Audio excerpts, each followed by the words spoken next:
Excited today. We got Jon McNamara joining the show. Thoughts on Max Steinecker leaving? Is that a bad look for the program? How much will that impact the 2026 recruiting class? All that and more. Locked On Badgers. Let's go.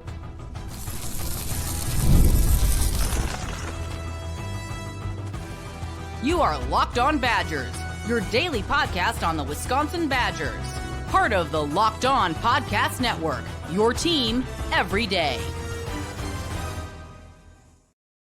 What is going on, Badger fans? Welcome to Locked On Badgers, your team every single day, part of the Locked On Podcast Network. I'm your host, Ryan Herrings. Appreciate you being here. Unofficially brought to you by John Lure in the background there, as we're kind of just talking about old school players.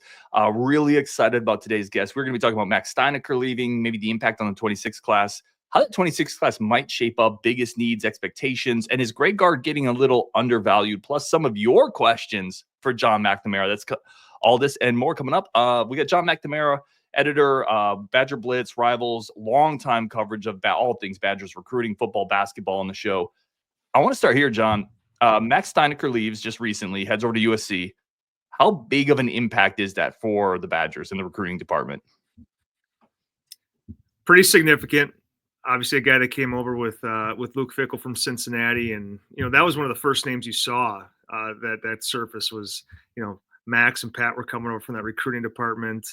Brady Collins was coming over from strength and conditioning. So, someone that obviously Luke Fickell thought very highly of. And even at Wisconsin, you saw his role elevate, up into general manager. And that's kind of what makes this most interesting to me is, you didn't really get to see him tackle that role and dive into that role. And, just kind of to see the vision that, Max might have had he been given a little bit more time to operate the entire roster, very much NFL style. So I do think it is a significant blow for Wisconsin. I think he was a big picture guy. I got to know him a little bit during his time at Wisconsin. It hurts to see him leave to a school within the conference, even though I think that, USC can provide a lot of different things that Wisconsin isn't able to necessarily provide. So it's a blow, but I think they're equipped to handle that blow, at least in the short term, and then, likely in the long term too, if whoever they want to bring on, do they promote a guy like Pat Lambert into that GM title? They bring someone from the outside to run that, to run the behind the scenes, I guess, so the recruiting and the player personnel and all that kind of stuff. So difficult blow, but I do think that they'll be able to find someone and replace him. Recruiting is not going to stop. They're operating and they're sending out offers and they're getting kids up for, junior days in March, and obviously spring camp starts as well. But it's a tough blow. Max is considered one of the bright young minds and, bright young people in college football, and to see him leave for USC, that's tough for Wisconsin. That's certainly someone that's going to be tough to replace. Yeah, and he was, at Cincinnati, he was named on the list 30, the 30 under 30 to keep an eye on. And one of the things Badger fans have held on to is look how good this recruiting has been. I know the product on field hasn't been great, but the recruiting's been really well. And now you lose one of the pieces from the spot that you've been hopeful about. Let me ask you this. Is it a bigger impact for this 2026 class, or do you think it's a bigger long-term impact? That's a good question. Max and Pat and, that group are just so involved with all these kids. And, it's different from what it was in the past where your lead contact was likely an assistant coach. Now, it's very much Max and Pat, and those two, along with Casey as well, were able to be that bridge if Wisconsin did lose an assistant coach.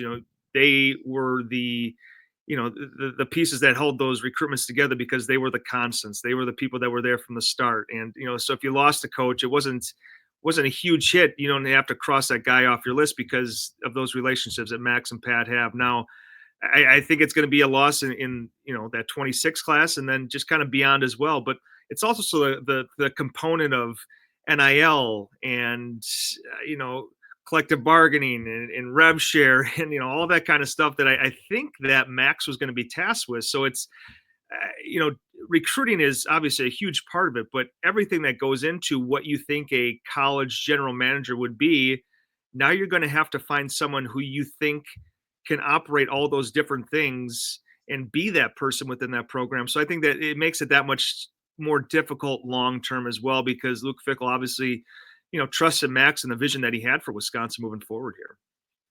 Yeah, I'm kind of curious too, with Pat Lambert still being there, and obviously you mentioned a couple other pieces. Casey's there. several other younger people are in that recruiting department as well. It does feel like they're equipped to continue on. It's not like in the past where Saeed Khalif left and it felt like the entire department was gone. So I do think there's overlap there. I mean, you remember that. Then we didn't backfill it for 8 months. So it feels like there's continuity there. But in the short term, this 2026 class, where he would have been the point of contact for so many guys, what's your early vibes on the 2026 class? I know the 24 class is really strong. We've talked about it. You've been on the show, the 25 class. Do you see the 26 class following in those footsteps, or potentially are we looking at a step down here? Yeah, it's tough to say. It's just so early in the process right now. I think they were a little further ahead last year in comparison to this year. These junior days are big and they're very telling. Wisconsin, at this point last year was done with both of their big junior days. They had one in January, is a little bit smaller. This March 8th one I expect to be pretty big. So I think a lot of, maybe not a lot, but I think a good chunk of the kids that you might see commit in this 26 class will be kids you see up there for a junior day. A lot of the kids that I'm talking to right now are talking about, I got a spring date visit, and then I'm looking at my official visit too. So they're kind of trying to stack those, a spring and an official. So there's such a long way to go. I think this is going to be a really big class, 24, 25. I don't know how big they necessarily want to get, but I think there's 24 seniors, and I think that's counting Forkering on the projected 25 roster. Obviously, that could change with the spring portal window. So I expect this to be a big class. It's tough to say, no, it won't rank as high. Yes, it will rank as high. I don't know if they're in on as many of those blue chip guys. But look, everyone is a plan A guy right now. And if you could wrap some of these guys up in the spring and when they get guys on campus in June, those are their plan A guys. So if you trust the coaching staff and their ability to scout and recruit and evaluate, and those are guys that they want to have in this recruiting class. Let's talk football big picture here. So Grimes, I feel pretty good about Grimes coming in the offensive coordinator, replacing Longo. It feels like a better fit. I like the size they brought in the defensive linemen in the transfer portal. I like the running backs are now sophomores. Those running backs we really like. I think Edwards is going to be better than Locke. Stop me if I feel like I'm getting too optimistic here, John, because I said the same thing last year about the linebackers coming in. I feel like I'm getting optimistic again. Should Badger fans be optimistic at this point? What's your general sense on the trend line for the program? Well, these are all fun things to talk about in February. Look, if you want to be an optimist, there's a case to be made that even average quarterback play is going to elevate you quite a bit. And they just didn't have that, with Braden Locke. I mean, he's been talked about ad nauseum. I don't know that you need to dive back into that, but Billy Edwards, I think, can give you average to slightly above average quarterback play in the Big Ten. And that in itself will be a significant improvement for what Wisconsin's had this past season. Jeff Grimes, I don't know what he's going to do, but I like the idea behind Jeff Grimes. I don't know exactly what he's going to equate to, but I like the idea of what he brings to the table. It's not back to ground and pound, 3 yards in a cloud of dust, but I think it's a modernized version of things that Wisconsin's been successful with. I think you're going to see more from the tight ends. You're going to see more of an emphasis to run the football. Now, again, it's not your Barry Alvarez or your Brett Bielema or your Paul Chryst Wisconsin offense, but I think it's a modernized version of what Wisconsin should be able to do well. I think, look, you're going to see Darian Dupree. You're going to see Dylan Jones, two big 4-star kids. They're going to get an opportunity to play this year. Like I said, I think the quarterback play will be well. If there's a guy in the portal that I think a lot of people agree on, Tanner Koziel, I think he fills that need at tight end as a potential NFL guy. Defensively, you could talk me in a lot of defensive guys too. But look, I was on the John Pius, Leon Lowry train as well. Look, they said we got to get bigger, and they did it. I don't know if they have an all Big Ten guy up in that front seven, but I think you have more pieces to work with. And I think there's going to be a lot of guys that you can cycle through and guys that you trust to play in Big Ten football games. Now, the result, I'm not sure. I think the defensive line just kind of by default will be better the next year. I like the pieces that they brought in. I like the idea of getting bigger on those edges. We just have to see how it looks. And it's really, it's really tough to do it in the spring in the fall camp, which we get to see because it's Wisconsin on Wisconsin. So if somebody blows by and has a really good rep, you could say, hey, the defense won that rep. But the other side of you says, well, the offensive tackle wasn't very good on that play. So it's tough to really take from spring camp and fall camp. Long way to go, but I do like the moves. But I like the moves the last couple of years too, and a lot of those guys didn't really hit how people expected them to. Yeah, listen, I remember making a John Pius like hype video, like kind of like, look, this is going to translate. I think the term I used was, hey, physical skills translate. He's going to be fine, and it just didn't. Like, it just didn't work. And the previous year, it felt like we were talking about the receivers and the quarterbacks they brought in, and that didn't work. We're going to get into more in a second. I got to take a quick break, but we are going to get into a few questions on the basketball side. Is Greg Gard being undervalued? Plus another football question about the transfer portal and the hit right there. That's coming up next with Jon McNamara over at Badger Blitz. But first, a quick break for our friends of the show and a quick second to say thank you for everybody tuning in. Today's episode brought to you by our good friends over at Wayfair. After the holiday hustle, there's nothing like giving your home a little TLC. I always find that decluttering and refreshing my space helps me get back into a routine. Listen, whether you're tidying up or making an office like this, I got some of this stuff over at Wayfair, the couch behind me, where I take day naps on now. I got that at Wayfair. Wayfair is incredible. Tons of inventory, hassle-free delivery, even for the larger items like this couch back here. Wayfair's site is easy to navigate. I found everything I needed in no time. There's something for every style and every home.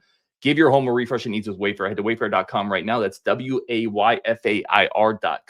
Every style, every home. Let's come back with John here. John, as always, man, where can people find like all the great work that you do, the people on your team have done? I've had some of those guys on the show as well. Where can people find what you guys got going on?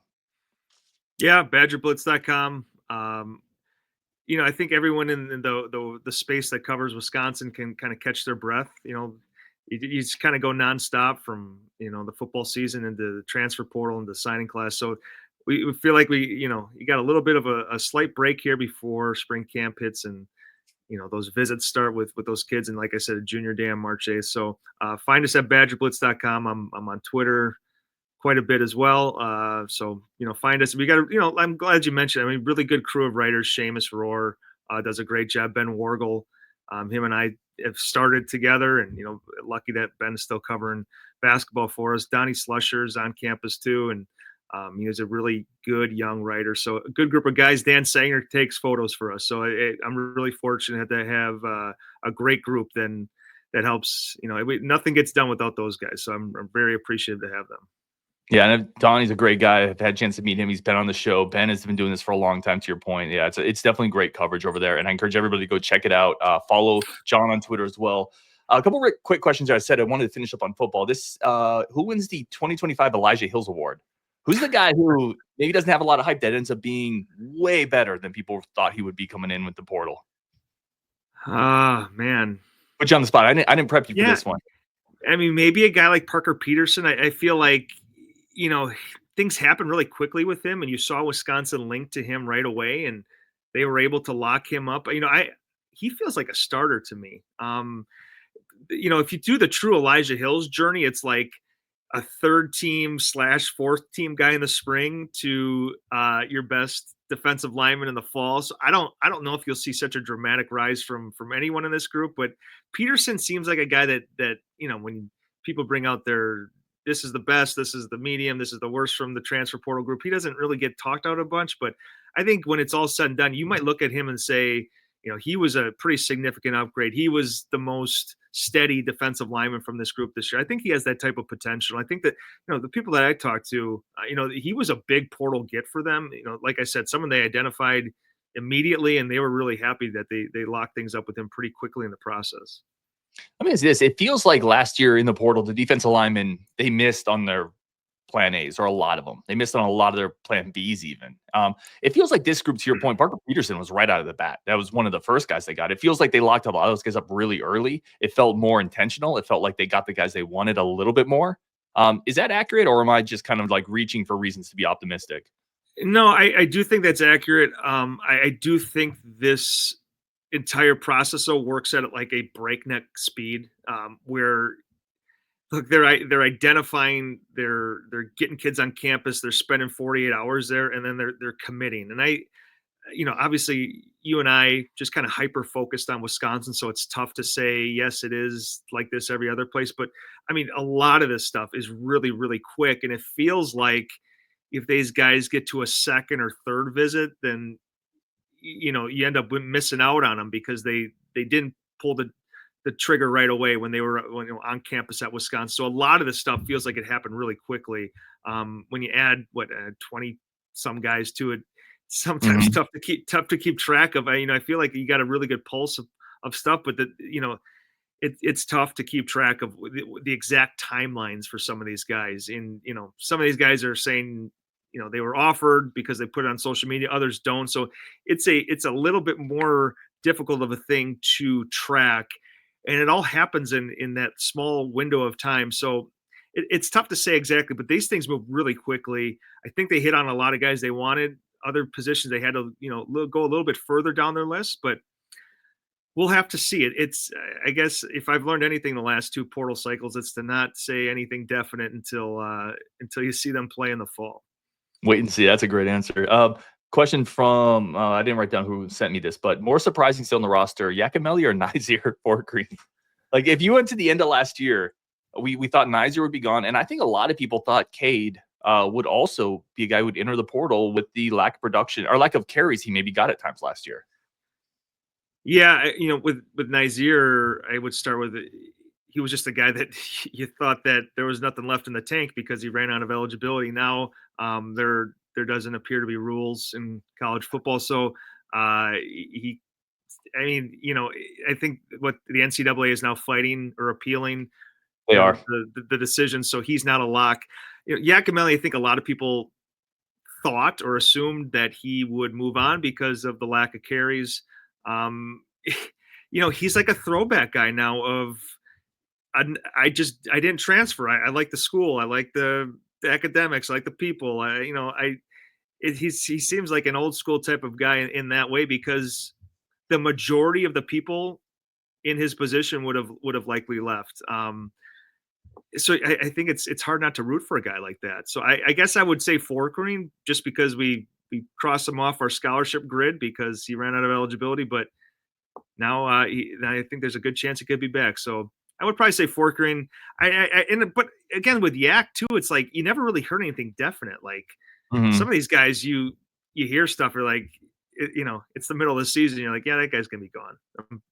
I've heard some stuff about him. You never heard about that with Yak. So I'm rooting for him this year. He's kind of a feel-good story. I think he'll be in the mix, right? I mean, you feel like he's in that top three. I think there'll be a role for him. I like his skill set. He produced last year, and then they just kind of took the football away from him. I think you brought up a great point, man, that I didn't really put it that way or thought about that way. He is like a throwback. And when we say throwback, it's like throwback to like 2018, like 2019. Right, yeah. But he is. A lot of people would have left in his shoes. And it's a great point. It's really well said. Definitely somebody I'd root for too. And a guy averaged 8.3 yards per carry last year. Yeah. That's struggle getting the ball. I think they really got focused on let's find our bell cow guys that that's really shrink that group. And let's make sure to give Darian Dupree carries so he's happy. And that's not to say Dupree didn't earn those carries. I don't want to make it sound like that, but there's a lot of moving parts there. And I think Yak was just kind of on the outside looking in of a few different things. I don't know if there was a lot of collaboration within that offensive coaching staff. I think that is something that will change this year with Jeff Grimes in place there, collaborating with the people on his staff. So again, a lot that goes into it.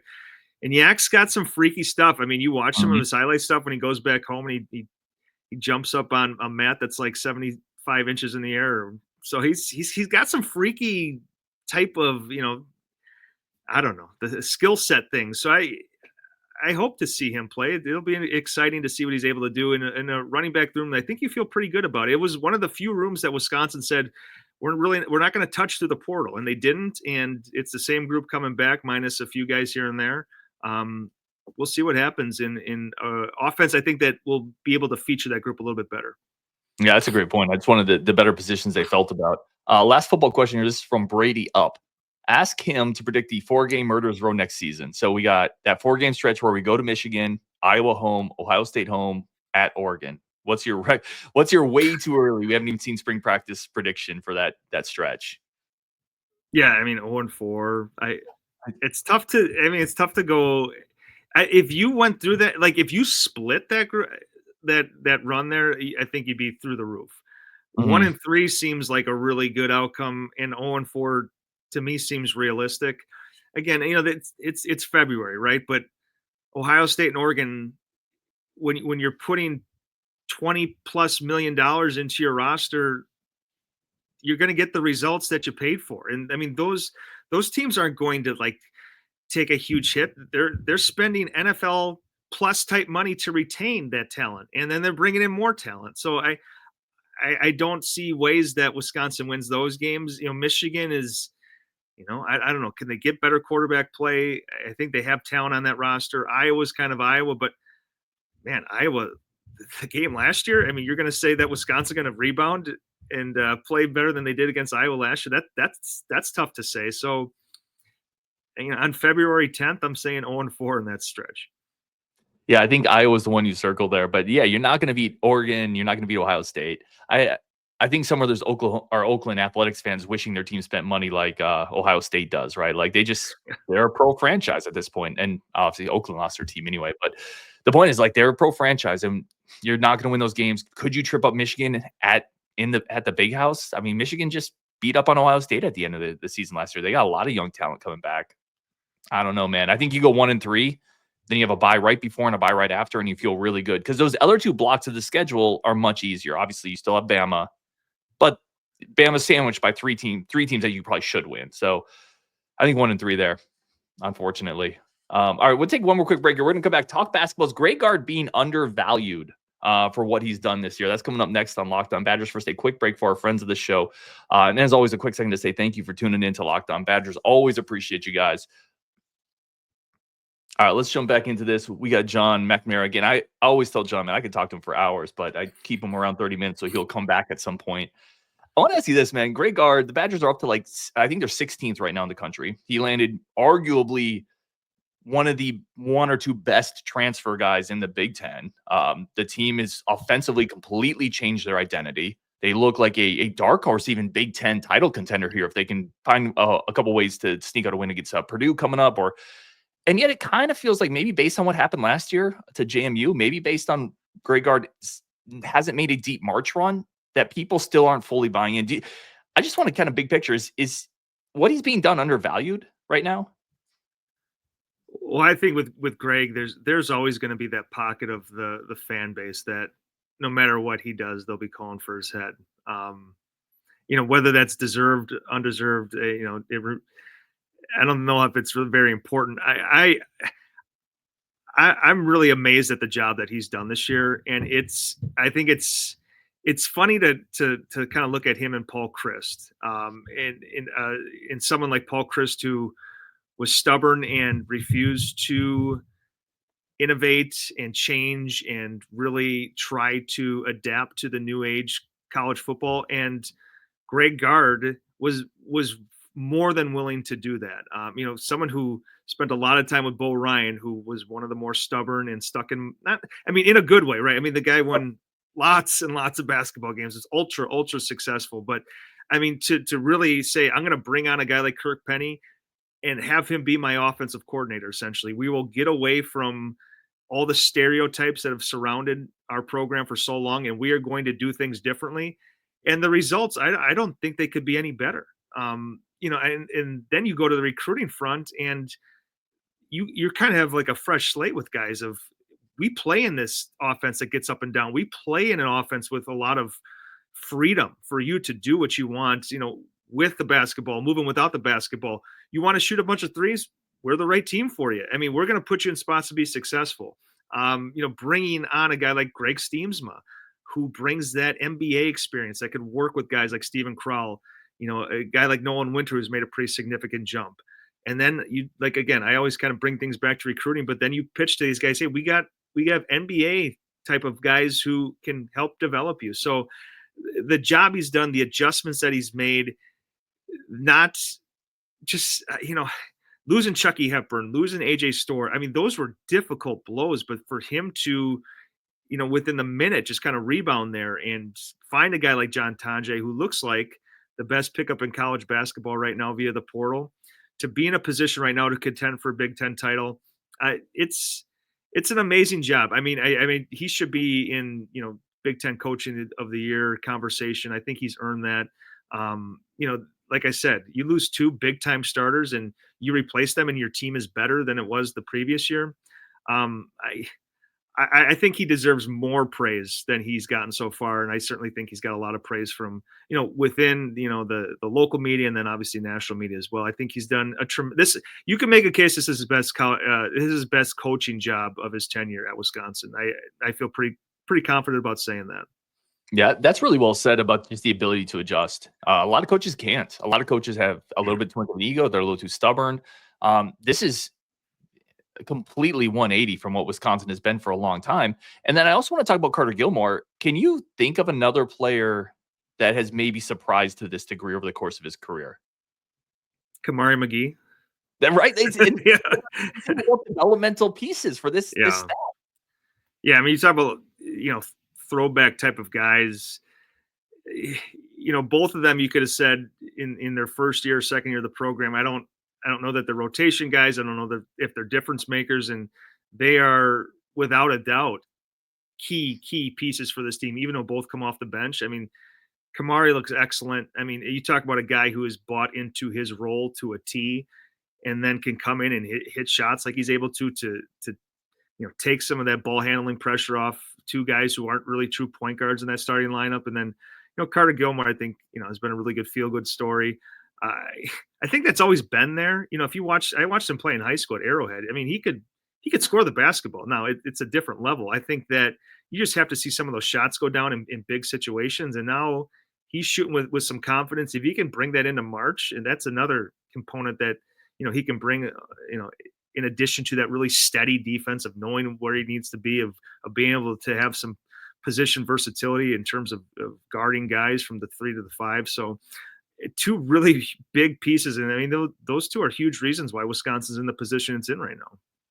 Let me ask you about two pieces that I think we're probably expected to do more this year, just going forward. Daniel Freitag, and he's a freshman. He's a true freshman. Probably too many expectations put there. I'm sure I contributed to that. 4-star guard. Then Xavier Amos, a guy who came in, I think a lot of people considered him the crown jewel of the transfer class potentially, but still just a junior. What are your thoughts going forward with those two? I think this year the roles are kind of what they are. Amos is kind of the 8th, 9th man, and Freitag is going to redshirt. Have those stars diminished in your eyes going forward? Well, the Freitag thing is an interesting one because, Chucky leaves, and then I think that, you talked to Daniel. He said, Greg Gard got on the phone with me immediately after he said, be ready to go. And at the same time, you could have said, Cameron Hunter's going to play a big chunk of time for this team as well. And both of them, I mean, they're non-existent. And that's not to say Freitag can't bounce back and be a key part next year. But if you listen to Greg throughout the year too, he talks about Daniel being able to do all the different things that it takes to play basketball at that level. That's on the court, that's off the court. And it's not to imply that he's struggling mightily in one area, but there's just a lot that goes into that. And then you have a guy like Kamari McGee, who is a veteran, who is doing everything right, who has been through those big moments, and who's playing without a doubt the best basketball in his career. And you just don't have a need for a guy like Freitag right now. Amos is another guy who, I think that if you talked during the offseason, you kind of pencil him in as, hey, I think he's probably your 4. There's a reason why you brought him in. He's going to play next to, Steven Crowell. And you've seen those flashes from him. We're like, whoa, okay, this is probably what they saw. This is probably what they envisioned when they brought him in. And then you see some of those defensive lapses where he has, we're like, oh, this guy's he's still learning a little bit. But I think you see the potential there, the size, if he's able to shoot the ball. But right now, a guy like Carter Gilmore's eating up some of those minutes. So those are two guys I think that you look to for next year. Amos is going to, he's going to be a guy that you're going to need in March. But a guy like Freitag, it's going to be very much next year for him. Kamari McGee will graduate. Does he have a role there? I don't know that he's necessarily a starter, but I think that he's going to certainly be in contention to play some big time minutes there if they don't choose to try to address that point guard position through the portal. Last question here. March coming up. Obviously, we know what happened last year. What does this team have to do in March? And to your point, you said this earlier. I thought you said it well. Maybe it doesn't really matter that some people are just going to be frustrated with the program. They're never going to buy in. But does this team need to get to a Sweet 16 with the type of regular season they had this year?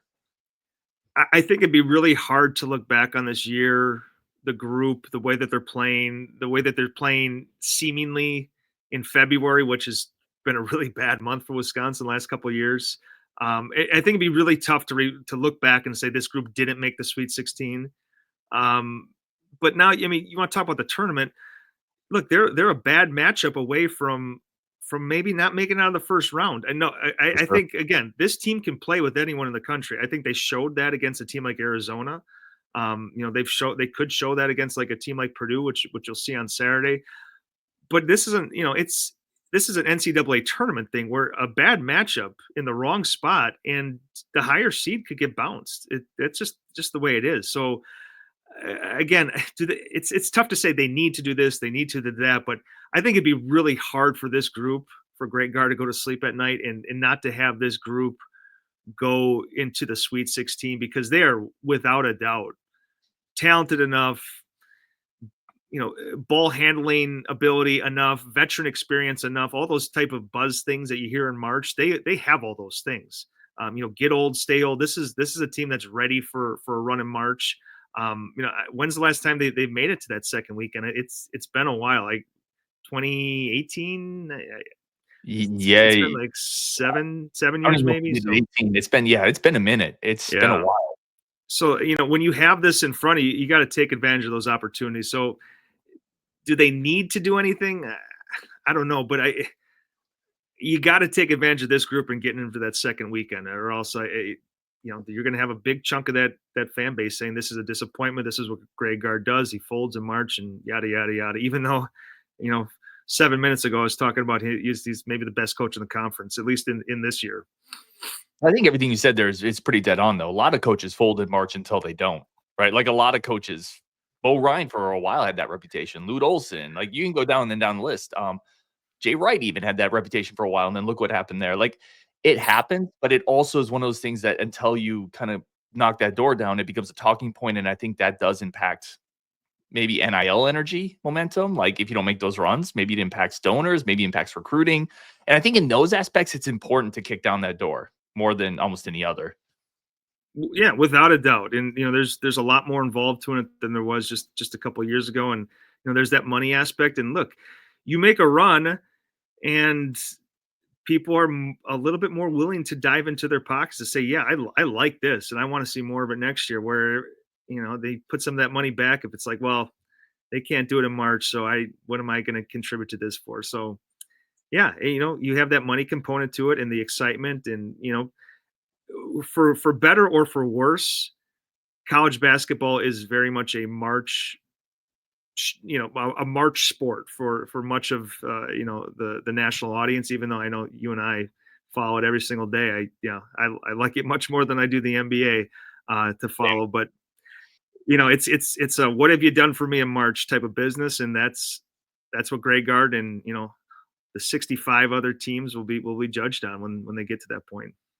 However, 68, 60, 67.